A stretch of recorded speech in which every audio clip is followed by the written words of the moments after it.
Olá, tudo bem? Eu sou Marcelo Gripa, seja muito bem-vindo, muito bem-vinda. Estamos aqui começando mais uma edição especialmente gravada aqui no Febraban Tech 2023, que é o maior evento de inovação e tecnologia para o setor financeiro.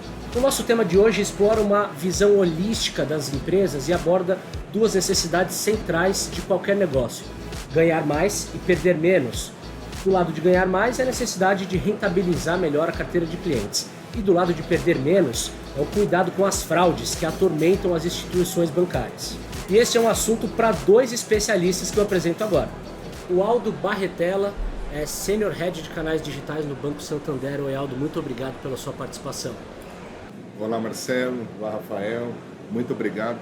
Prazer estar aqui com vocês, dividir um pouco, aprender bastante e contar um pouquinho do que a gente está fazendo lá no Santander sobre esse tema. Vamos nessa, o Rafael Peretti é diretor da Business Unit de Sales e Marketing na Neoway. Oi, Peretti, te agradeço também pela participação aqui no podcast. Gripa, muito obrigado pelo convite, é um prazer enorme dividir essa mesa com você.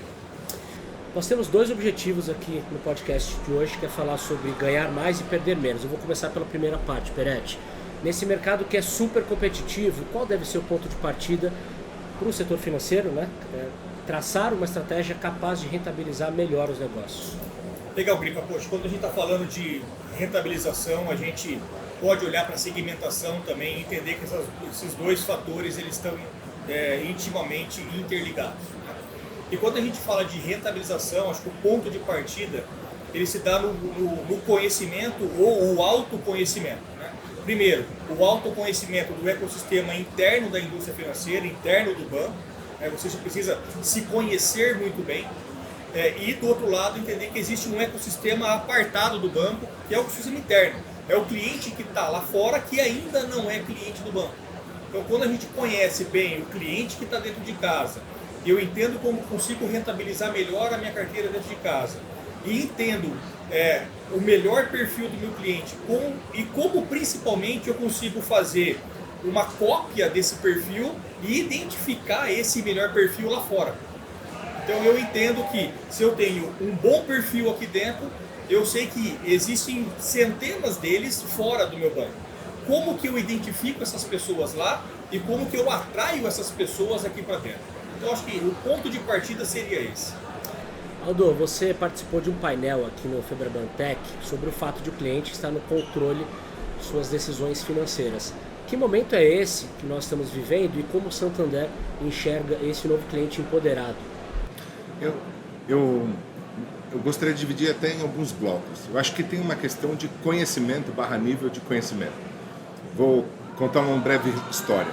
Conheço uma pessoa que 6 meses atrás contou para mim que o Pix foi criado pelo governo para roubar dinheiro dos mais pobres. Na outra ponta, a gente sabe que mais cargo, mais hierarquia não significa conhecimento financeiro. Você pega pessoas de alto cargo ou com alto poder aquisitivo e que não têm conhecimento adequado. Então, como que você nivela isso se a personalização não é uma opção? Se você não consegue direcionar o que você precisa para o público adequado? Na outra ponta, você tem a questão das fraudes, que são super latentes. Elas estão sendo reinventadas a cada dia. Recentemente, minha mãe mesmo foi vítima de um golpe do Pix. Então, a gente tem que tomar um super cuidado e a comunicação com o cliente. Como a gente conversa com o cliente? Como é que eu explico para ele o que é que ele tem que fazer, o que é que ele não tem que fazer? E tem uma sequência que é como que a gente faz o canal de acesso para que ele se sinta dentro do Santander, para que ele tenha a sensação de segurança. Não basta a gente ser seguro, a gente já percebeu que a gente precisa parecer seguro dentro do canal de acesso. Então isso é super importante. E aí tem toda uma construção de jornada. Então quando você entra numa loja física, você passa pela porta. Você tropeçou no tapete velho que estava lá ou você passou direto? Teve fricção ou não teve? Quando você entrou, você pegou uma cesta para fazer uma compra. Você colocou uma caixa de bombom, ela ficou. Quando você colocou a bala, ela caiu pelo furinho da cesta. Você foi atendido por alguém? Não foi? Você escolheu a cesta vermelha ou a cesta azul? E como que você pegou os produtos? Foi até o checkout? Isso tem uma sequência lógica? Então a gente se preocupa muito com esse tipo de organização para dentro também. Então a gente tem aprendido, além disso, a gente fala, vamos escutar os clientes. Gente, os clientes falam todos os dias. Cada tentativa de acesso do cliente, ele está conversando com a gente. eu tecnicamente já consigo pegar muita informação que me ajuda a identificar o comportamento dele, o que é que ele está fazendo, onde teve mais dificuldade, onde teve menos dificuldade, se tem algum gargalo, se está travando, como que eu faço para ajudar ele ali e para tirar um pouco dessa fricção. E no meio do caminho, eventualmente a gente tem algum nível de distração. Por exemplo, apareceu o Apple Watch tempos atrás. Será que a gente deveria fazer um app para o Apple Watch? Será que eu deveria ou não deveria? E aí a gente sempre tem que tomar as decisões e ir na linha estratégica do banco para que a gente cumpra com as nossas missões. Então, acho que isso é um pouco. Tem o advento também das outras instituições financeiras.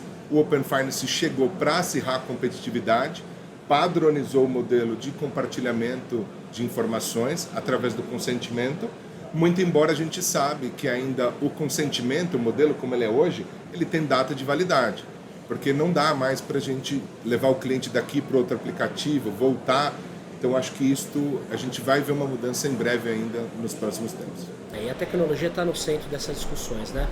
Peretti, como os dados podem ser aliados no processo de capturar as necessidades dos clientes e convertê-las em retorno financeiro para a organização? Legal, Gripa. Eu acho que quando a gente fala de dado, pode ter conceitos errados, achando que o dado é a bala de prata. O dado é... Não, quem tem dado é a bala de prata, porque o dado vai ser transformador, que a gente sabe, né? O dado é o novo petróleo, informação é o novo petróleo. Quantas vezes a gente escutou essas frases, né? O dado, obviamente, ele é super importante para uma tomada de decisão, mas o dado mal manipulado, ele serve para o lado ruim também. Então não adianta eu ter um dado. Tem uma máxima em analítica que fala que é o garbage in, garbage out. Ou seja, se eu entro no lixo, eu saio lixo. Então não adianta eu ter um dado, eu tenho que ter o melhor dado. E o mais legal, eu tenho que ter o melhor dado que adere àquele resultado que eu gostaria de ter. Então não adianta você ter dado e você ter informação, e a informação talvez ela seja sim um petróleo, só que desde que essa informação consiga me potencializar, essa palavra eu não queria usar, ela consiga potencializar a minha tomada de decisão. Igual se poxa, o data driven, é importante desde que ela potencialize aquela tomada de decisão.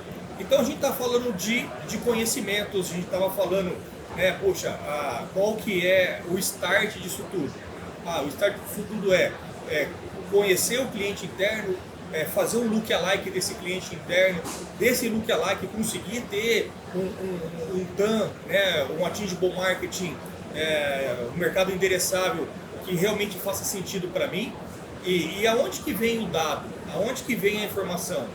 Ela vem para potencializar, para eu conseguir ganhar mais velocidade, ganhar mais escala e principalmente ser mais assertivo na minha tomada de decisão. Então muitas vezes eu olho para dentro de um banco e eu olho para minha determinada carteira, eu olho da forma como essa carteira está segmentada, mas quem me garante que essa forma que eu montei esse segmento é a melhor forma? Então eu preciso de ter dados e informações sobre esse ecossistema. Que muitas vezes eu estou lá segmentando e de repente eu tenho um determinado cliente que ele está lá, eu vou falar aqui ABC, e ele está como C. Só que ele é um C para mim. E para o mercado? Como que ele é frente às outras instituições financeiras? Muitas vezes ele é A na instituição 1, ele é A na instituição 2, só que para mim ele é C. Então, você percebe o valor desse dado, falando que ele é A aqui, e que ele é A aqui, e que ele é B aqui. Se eu tenho esse dado, eu falo, puxa, estou segmentando errado, porque ele é A para os outros e não para mim. Como que eu consigo atraí-lo? Outro tipo de informação. A informação de como chegar a ele. Então, percebe que falar de dado e falar de informação não é tão simples. Você precisa entender que, em frente a tudo a isso, você tem que ter completude de dado e você tem que ter recência do dado. Porque não adianta eu ter um dado também que ele tem uma amostragem muito pequena e um dado muito antigo que ele não é recente, que também não me adianta nada. Né? Aí a gente volta no garbage in, garbage out. Eu acho que, resumidamente, em poucas palavras, é um pouco da minha opinião. E foi muito bom você dizer isso, porque a gente está no momento em que parece que está na moda dizer data analytics como se fosse algo simples de se fazer, e não é, né? Aldo, inclusive um diferencial dos bancos de grande porte em relação às fintechs é a capacidade de fazer upsell, cross-sell, para melhor rentabilizar cada cliente. Como o Santander identifica as oportunidades nesse sentido? É por meio de análise de dados, imagino, né? Conta pra gente como funciona. Cross-sell não é uma coisa necessariamente nova, né? A gente vê isso a todo tempo. Quando a gente vai até o supermercado e a gente compra um pacote de arroz, o supermercado oferece pra gente outras coisas que estão ao lado. Quem nunca ouviu a máxima da fralda e a cerveja, né, no mesmo corredor ali, para fazer essa combinação? Então é um tipo de cross-sell. Quando a gente vai para... A gente está falando muito do momento certo, da hora certa e da oferta correta para aquela pessoa, para que isso gere, digamos, um combo, que ele leve aquilo de uma forma interessante. Quando a gente vai para upsell, a gente está falando... Eu, particularmente, prefiro falar muito de vinculação. Também tem, obviamente, toda a questão do modelo certo, da hora certa, mas aqui a gente está falando que eu não preciso necessariamente fazer o upsell no momento ou no instante zero que eu já estou fazendo aquela oferta para o cliente. Eu posso trazer ele para outra gama de produtos. Então, quando a gente vê empresas como fintechs, que tem, de repente, um único produto, seja um crédito, um cartão, uma conta, um produto muito particular, um agregador que seja, acho que bancos grandes como o Santander, de fato, saem na frente. Porque a gente tem a capacidade de conseguir visualizar o todo daquele cliente para conseguir fazer a oferta correta. Óbvio que, você comentou, é através de dados? Sim. Mas dado por dado, um pouco do que o Rafael trouxe, garbage in, garbage out. Então, a gente não vai conseguir mudar dessa forma. O Santander investe pesado na estrutura de dados, acho que não começou hoje, e há muitos anos, de forma muito forte, se preocupou desde a formação dos profissionais para que a gente pudesse comunicar o restante da organização. Então, do ponto de vista técnico, de desenvolvimento, engenharia e ciência de dados, instituiu as carreiras de dados dentro da organização. E o banco adotou uma cultura de data-driven, que foi desde o CEO da companhia até todas as pessoas que trabalham na organização. Então aí a gente comunicou o que é ser data-driven, como que a gente pensa e como que a gente faz a concepção de um projeto, porque é lá atrás que isso começa, né? Então como que eu faço a concepção disso para conseguir permear por todas essas camadas? Lembrando que quando o cliente entra num canal de acesso hoje do banco, a gente tem que lembrar que o banco tem legados. O banco não tem só programas desenvolvidos nos últimos 6 meses. O banco veio de fusões, o banco veio de aquisições, e isto foi se fundindo dentro dos sistemas. Então, permear isso, garantir a integridade da informação, classificar essa informação do ponto de vista de qualidade, né? Não de rótulo, mas do ponto de vista de qualidade. E depois, ter algoritmos para que isso seja processado e volte para o cliente em momento de oferta, acho que é super importante. Em 2023, é inaceitável a gente criar um item de menu e uma tela dentro de um canal de acesso. A gente precisa dar para o Marcelo a experiência que o Marcelo quer, para o Rafael a experiência que o Rafael precisa. E simplificar ao máximo o que eles precisam dentro do canal. É muito bacana. Sabendo o poder da inteligência de dados para ganhar mais, vamos agora entender o outro lado, né? Como perder menos, que é a segunda parte da nossa conversa. Peretti, não é de hoje que as fraudes atormentam as empresas, mas esse é um problema especialmente sério no setor financeiro, porque ele é muito visado naturalmente pelos criminosos. Com base no que você tem visto, qual que é a sua opinião sobre o mercado de fraudes bancárias para 2023? Legal, Gripe. Acho que quando a gente fala de fraude na indústria financeira, puxa, é os top trends que a gente tem que falar e discutir. Aqui na feira, na Febraban, poxa, quase todos os estandes que a gente entra, a maioria deles tem soluções de fraude. Aí você fala assim, poxa, você resolve que tipo de fraude?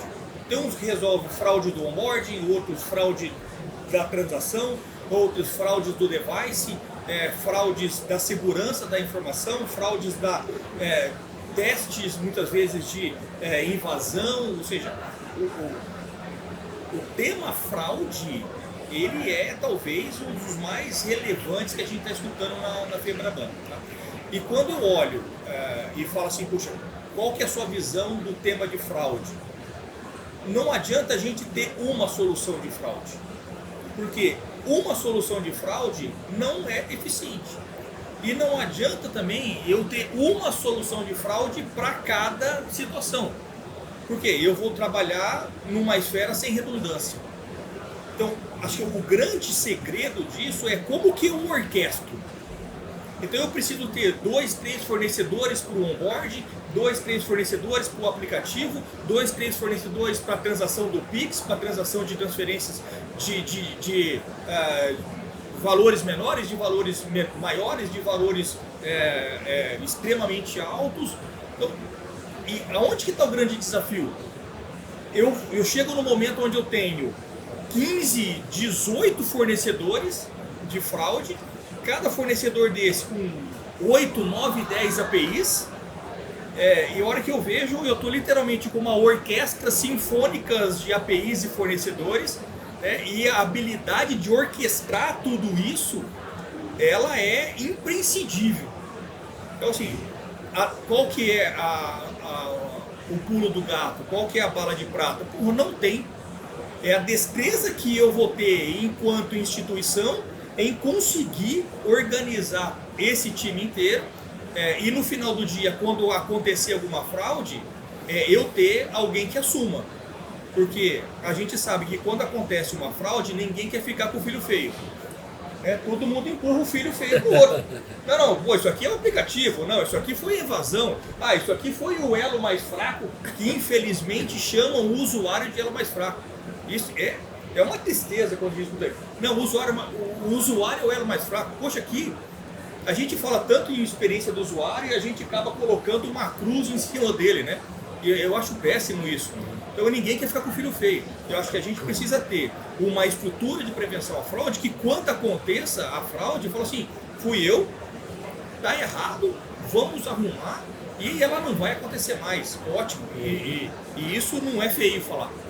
Não é feio. Isso é uma questão da gente entender e dominar a esteira. Hoje a gente infelizmente vê muitas empresas que a esteira domina o banco. Não, é o banco que tem que dominar a esteira. E aí a gente começa a olhar uma troca de papel. Sim. Mas é isso. Daqui a pouco a gente vai falar sobre onboarding, que é uma das partes principais dessa esteira, mas por enquanto, Aldo, você responde pela área de canais digitais, de um dos maiores bancos do país, portanto está no olho do furacão aí. Conta pra gente como vocês endereçam no Santander o tema de fraude, quais são as tecnologias utilizadas nesse processo complexo que o Peretti comentou. Legal, o Rafael trouxe bastante pontos interessantes. Acho que eu falei uma palavra agora há pouco e retomo, assim, tudo começa na concepção. O desenvolvimento, a gente pauta muito pelo desenvolvimento seguro desde a concepção. Então isso vai desde os treinamentos que a gente oferece para todos os especialistas da First, que fazem o desenvolvimento das aplicações, como a gente promove isso para os ambientes, desenvolvimento, homologação e produção e os processos que permeiam essa esteira. Então, durante todas as etapas e ciclo de desenvolvimento, nós temos as mais diversas validações para garantir que nada seja colocado na rua ou em mar aberto, né, como a gente gosta de chamar em canal digital, com algum tipo de vulnerabilidade. Então, a aplicação é estressada de uma forma para que a gente minimize isso. Depois tem uma camada forte de comunicação para com o cliente, seja por Open Finance, que eu comentei agora há pouco, seja eu dizer para ele, olha só, você tem um celular novo, como é que a gente vai validar isso aqui dentro do banco? Como é que eu vou autorizar isso aqui dentro do banco? Porque até pouco tempo atrás, biometria é uma coisa que não é nova, mas que está sendo implementada com mais vigor nos últimos anos. E o que ela vem a resolver? Antigamente, você não conseguia validar a pessoa que estava por trás do device. Então, o que você fazia? Você validava o device. E assim você garantia que se alguém estava usando aquele device era confiável. Você poderia seguir com aquela transação, ainda que o motoboy ladrão tivesse passado e tirado ele de dentro do seu carro e saído correndo de alguma forma nas grandes cidades. Isso ainda acontece. Então, há esta preocupação. E aí a comunicação ela continua. Quando o cliente entra e, como eu falo, olha, fica tranquilo, eu vou te colocar nessa tela que você tem que assinar, de fato, e sou eu, Santander, que estou pedindo isso. Então a gente precisa parecer seguro. Não dá para a gente falar de segurança emendando na biometria sem falar de identidade digital. E se a gente vai falar de Open Finance e de PIX e de evolução do mercado financeiro, a gente precisa falar de identidade digital e finança descentralizada. O nosso dado cadastral também deveria ser uma espécie de token. Eu preciso chegar num outro banco, preciso chegar na B3 e falar assim, toma aqui meu dado, eu quero acessar você. Porque o onboarding, ele começa a se complicar. A gente não lembra mais em quantos lugares a gente abriu uma conta. E não conta corrente, né? Vamos lembrar, uma conta onde eu insiro meu dado cadastral, coloco uma senha, tenho o meu CPF, as minhas informações pessoais. E isso precisa trafegar de uma forma mais simples. Os clientes confiam nos bancos para guardar a identidade digital. Isso é um fato. Os clientes acreditam que o banco realmente é um lugar seguro. Então a gente precisa usar isso melhor. Eu preciso ir até um outro banco e falar, olha, está aqui a identidade digital do Marcelo, do Rafael, do Santander, pode confiar. E assim a gente pode avançar bastante. Quem sabe talvez a identidade do GovBR, olha, Santander, aqui é a identidade do Marcelo, do GovBR, e você pode acessá-la aqui. Então, combinado com isso, temos todos os motores de prevenção à fraude. Quando a gente vai para o famoso mar aberto, então a gente tem os testes recorrentes que acontecem, sejam do tipo pen tests, do tipo EHTs, né, o Ethical Hacker Testing. Então nós temos todos os motores, além do onboarding, além de garantir a entrada, todas aquelas soluções de movimentações financeiras e acesso dos clientes são orquestradas por algoritmos e motores de prevenção à fraude para garantir que aquilo está dentro de padrões de comportamento. Então a gente está falando de tanto de localidade, de habitualidade, de frequência e recorrência, como outros padrões de comportamento. A gente está falando de para quem está indo o dinheiro. Então você tem hoje o próprio Bacen instituindo mecanismos como temporizador para transferências de PIX. Então se eu vou fazer uma transferência de 100 mil reais através de um PIX para um desconhecido dentro da minha agenda de contatos, então você tem o advento de poder temporizar aquela transação para que você tenha um tempo de reagir caso você tenha algum ponto ali. E os mecanismos habituais, tecnicamente falando. Então, o canal de acesso, prevenções de conexões do cliente, man the middle, criptografia e demais variantes que a gente tem ali dentro dos canais de acesso. Eu acho que você explorou bem, Rafael, é uma ampla gama de soluções que nós temos de mercado e proprietárias em especial, para garantir que o cliente seja bem atendido com segurança e que ele tenha essa sensação de segurança dentro do ambiente do Santander. Por falar em segurança, o onboarding seguro e bem feito é essencial para evitar trazer cliente errado para dentro de casa, né? Peretti, quais são as boas práticas desse processo? Como os dados, ou a inteligência dos dados, que ficou claro aqui, né, pode ajudar nesse processo? Antes eu quero retomar uma frase que o Aldo falou. Eu achei fantástico, é uma frase que eu vou levar hoje daqui, né? Não basta ser seguro, você tem que parecer seguro.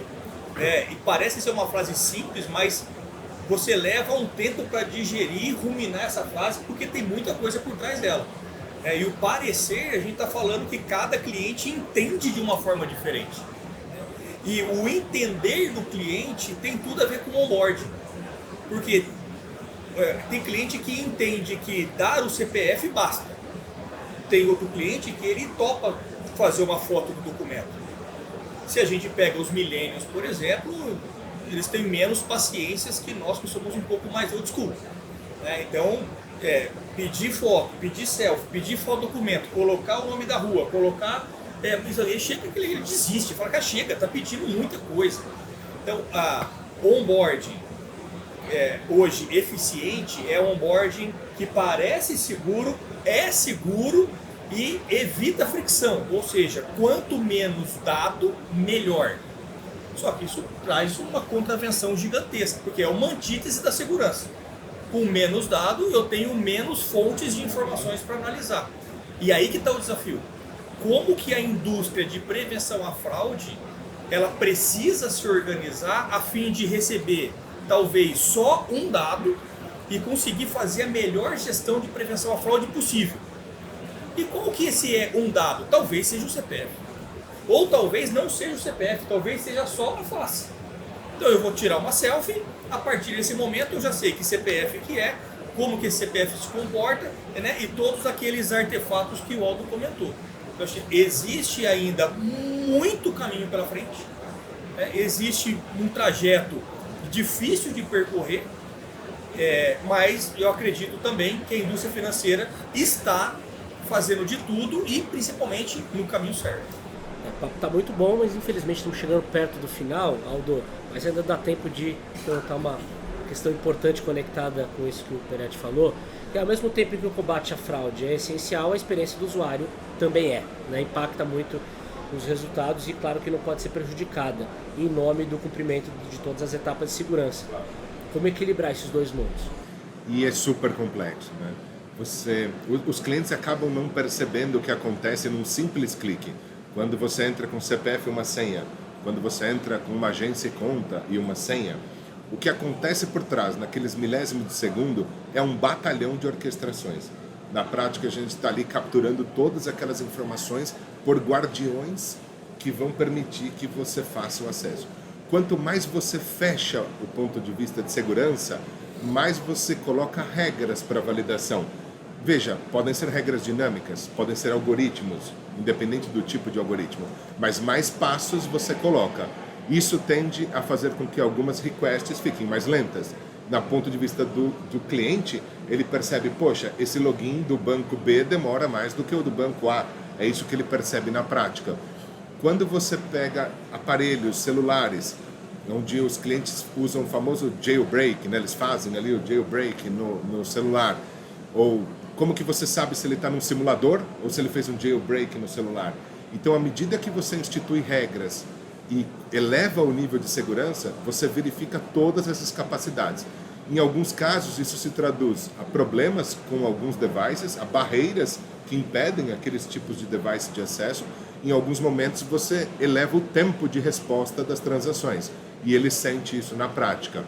Então, a gente precisa implementar isso da forma mais otimizada possível. Fazer com que garantir que toda a informação que flua para o que nós chamamos, né, de back-end em tecnologia, para que eu prossiga com as validações, estão adequados, é a informação que eu preciso, eu não estou levando um caminhão e vou usar uma motocicleta, eu estou pontualmente ali, cirurgicamente, pegando as informações de onde ele está, para onde ele está indo, o que ele está fazendo, e eu consigo processar aquilo num instante de tempo, porque dentro de cada clique daquele tem dezenas de ações, cada ação tem dezenas ou centenas de regras, e tudo aquilo precisa ser validado no menor tempo possível. Então, de fato, é um desafio. Nós fazemos isto sempre visando a experiência do cliente, sempre em passos. A gente nunca dá um passo maior do que a perna. Eu nunca coloco algo em mar aberto sem que a gente tenha a real sensação de como aquilo é dado. Todos os testes, nós temos ambientes de testes para homologar isso em todos os tipos de device, em todos os tipos de sistema operacional, seja de forma virtual, seja de forma física, para alguns casos, a gente também tem, para garantir e minimizar esta fricção que o cliente possa sentir na ponta cada vez que a gente aperta o parafuso do ponto de vista de prevenção. Excelente, fascinante ver entender o mundo das finanças por dentro, né? Quanta coisa está incluída, e eu acho que o recado está dado dos dois lados, né? Tenho certeza de que quem acompanhou esse bate-papo leva uma lição de casa importante, tanto para ajudar as empresas a ganhar mais, quanto a perder menos. E assim termina aqui este episódio. Agradeço as participações do Aldo Barretella, Senior Head de canais digitais no Santander, e do Rafael Peretti, diretor da Business Unit de Sales e Marketing na Neoway. Muito obrigado a vocês dois. Obrigado. Muito obrigado, Vitor. Obrigado, Aldo, por participar. Muito obrigado, Marcelo. Obrigado, Rafael. Foi um prazer estar aqui com vocês agora. E muito obrigado, claro, a você também que nos acompanhou. Lembrando que nós gravamos outros episódios aqui diretamente do Febraban Tech 2023 sobre tendências e inovações para o setor financeiro. Acompanhe, porque as conversas estão imperdíveis. É só acessar os canais digitais da Neoway. Muito obrigado pela companhia e até mais.